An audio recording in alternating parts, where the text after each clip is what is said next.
Acho que todo mundo fala bastante a respeito de competência. Para mim, acho que vai do primeiro critério, que é ter boa vontade. Então, acho que onde tem boa vontade, tem esperança. Então, se você tem um jovem hoje que vem para o mercado de trabalho e vem completamente determinado e com uma atitude positiva e que quer colaborar, quer crescer, tem várias formas pelas quais as empresas conseguem ajudar a lapidar e a desenvolver aquele jovem e a melhorar o conhecimento dele, caso tenha alguma coisa que tenha feito falta para ele.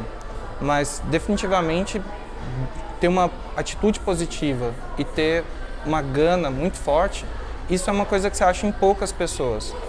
E, para mim, a diferença entre uma pessoa que tem sucesso e uma pessoa que não consegue ir tão longe assim, é justamente essa questão da energia, da força para você colocar no que você vai fazer. Se você for fazer qualquer atividade, da mais simples à mais complexa, tendo claro para qualquer pessoa que você trabalhar com que você está empenhado com aquela causa, sem dúvida você vai se diferenciar. Diferente de uma pessoa que qualquer coisa começa a fazer, já começa reclamando, começa achando problema, começa a querer achar a razão para não fazer. Razão para fugir daquilo. Então, essa eu acho que é a principal característica que eu vi ao longo desse tempo, das pessoas que tiveram um resultado e das pessoas que, em muitos casos, até são melhor preparadas tecnicamente, tiveram condição de fazer cursos no exterior ou o que quer que fosse, mas não tinham a atitude para conseguir usar aquilo que conseguiram ter. Então, para mim, é esse o diferencial.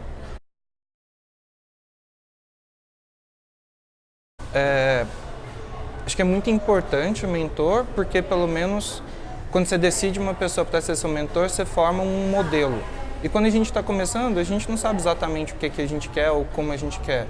A gente simplesmente vê uma pessoa e fala, pô, daqui a 5, 10, 15, 20 anos eu quero ser igual àquela pessoa. Então, quando você encontra um mentor, é muito importante para, primeiro, você entender o que é que você quer fazer e ser. Se você entender isso, você já tem metade do caminho definido.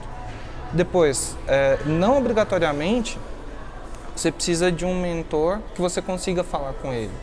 Então, você pode ter uma pessoa com quem você se identifica e seguir por redes sociais, ler livros que essa pessoa publicou, ver trabalhos que essa pessoa fez, assistir a palestras que essa pessoa dê. Você vai de alguma forma vendo e entendendo como que aquela pessoa pensa e faz. E, óbvio, se você tiver a condição de ter o contato com a pessoa a cada 3 meses, é ótimo, é muito melhor do que só ficar na parte técnica. Mas, para te dar um exemplo, um dos livros que eu li que foi mais interessante foi aplicação de conceitos bíblicos na administração.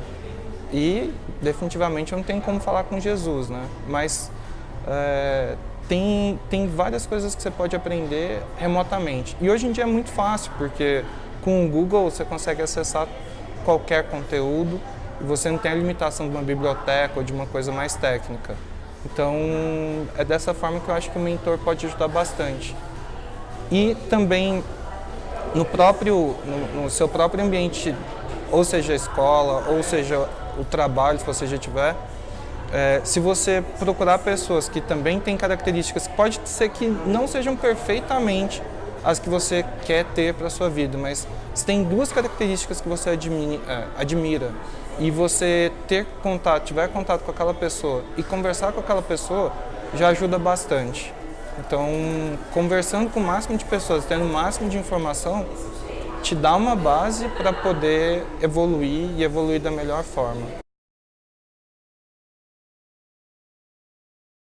No início, o que eu queria era ter um trabalho, como a gente conversou, um trabalho numa empresa multinacional e que eu conseguisse ter uma carreira estável.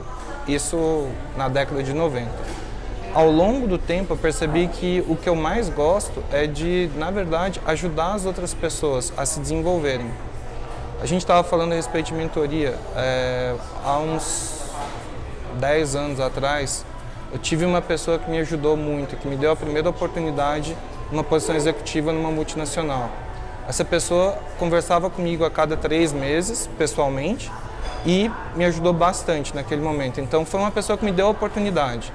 Então eu penso que agora a melhor coisa que eu posso fazer é dar a oportunidade para pessoas, e se eu não tiver condição de dar aquela oportunidade no lugar que eu estiver trabalhando, ajudar aquela pessoa a se desenvolver de forma que ela consiga ocupar a posição ou ter a posição que ela queira em outras empresas, em outros ambientes. Mas então, hoje o meu propósito hoje é desenvolver pessoas, ajudar com que as pessoas consigam sair de um patamar X e ir para um patamar Y muito maior que o que ela tinha, e às vezes até destravar aquilo na cabeça da pessoa de que ela sim pode ser mais do que o que ela imaginava.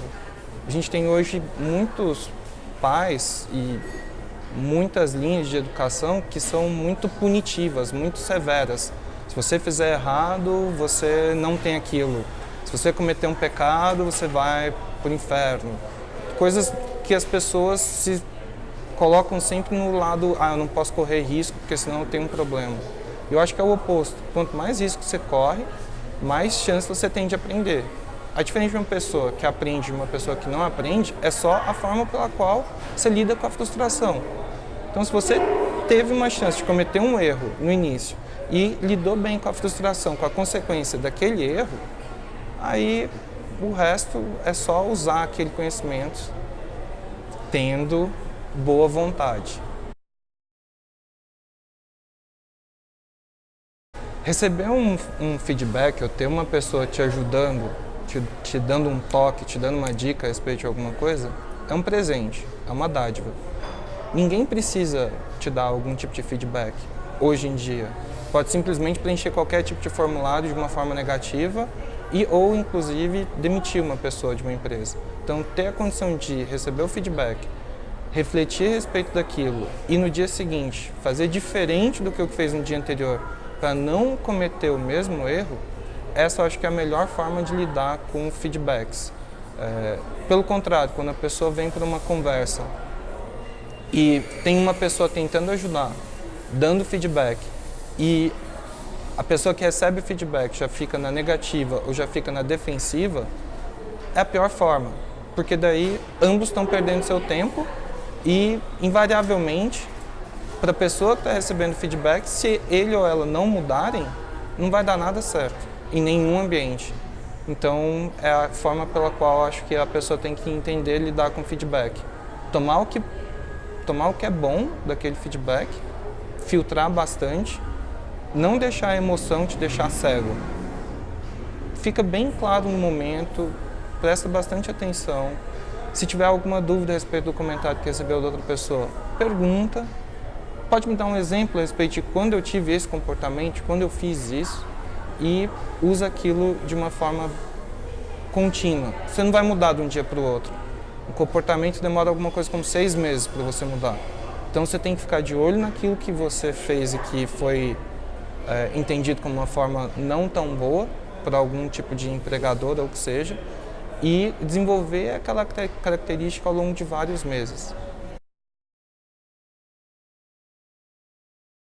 Tendo condição de estudar linguagem de programação, seja linguagem de programação básica, linguagens antigas, linguagens atuais, mas são coisas que para os jovens é muito mais fácil do que o que era para as gerações anteriores.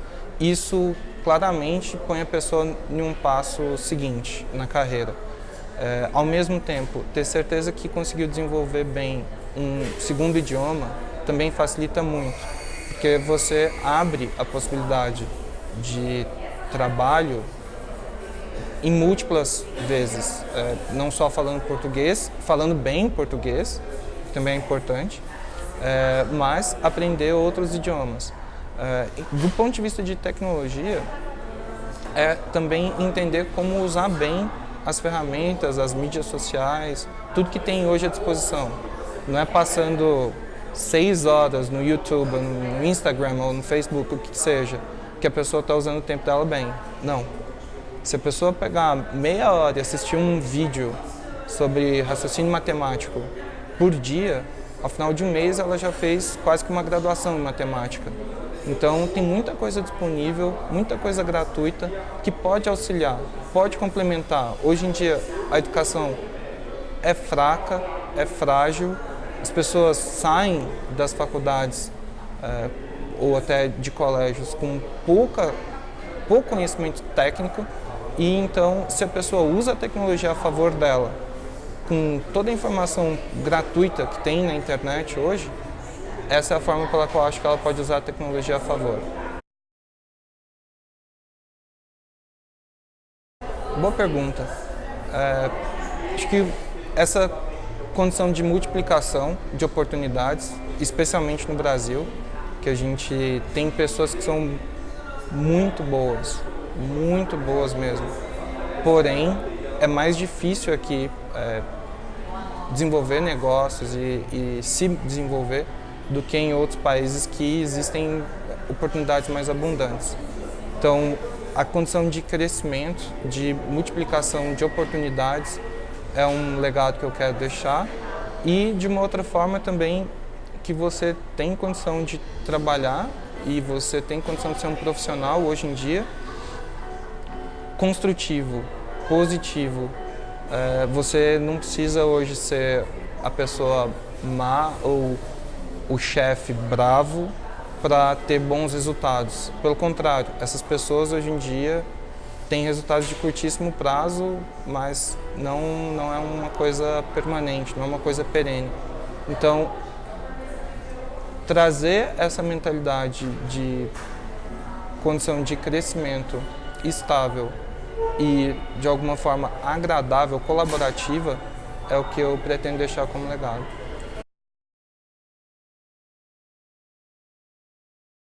Toda unanimidade é burra. Então, quando você só tem uma visão, quando você só tem uma forma de tratar aquele assunto ou um tipo de pessoa só trabalhando, você perde oportunidades. Então, quanto mais você tem mesclas, quanto mais você traz diferentes formas de ver a mesma coisa ou de trabalhar com a mesma coisa, o efeito multiplicador é muito grande. Então, diversidade não é só uma questão de fazer o certo contratando pessoas com deficiência ou qualquer tipo de outra orientação, mas é a condição de que, em todas as oportunidades que eu vi, por exemplo, com PCDs, o ambiente, as pessoas que trabalham em volta, se desenvolveram e cresceram muito mais do que a pessoa que entrou com uma deficiência para trabalhar na empresa. Então, isso é o que eu falo de efeito multiplicador. Qualquer fator novo que você traz, ele multiplica as possibilidades dentro da empresa. Ser feliz. Acho que ser feliz não significa ser um bilionário, não é a respeito disso. Mas é a respeito de conseguir desenvolver um trabalho bom, ter uma relação boa, um balanço entre a vida profissional e a pessoal, que eu também acredito que em alguns momentos você tem que ter um investimento maior do seu tempo na parte profissional, e em outro momento você pode ter um investimento maior para a sua parte pessoal. Mas se você conseguir balancear isso tudo de uma forma razoável, mantendo hábitos saudáveis também para você vai conseguir aumentar o seu tempo de vida, no final das contas, e conseguir ser mais leve, ter uma passagem mais tranquila, eu acho, por essa vida nossa.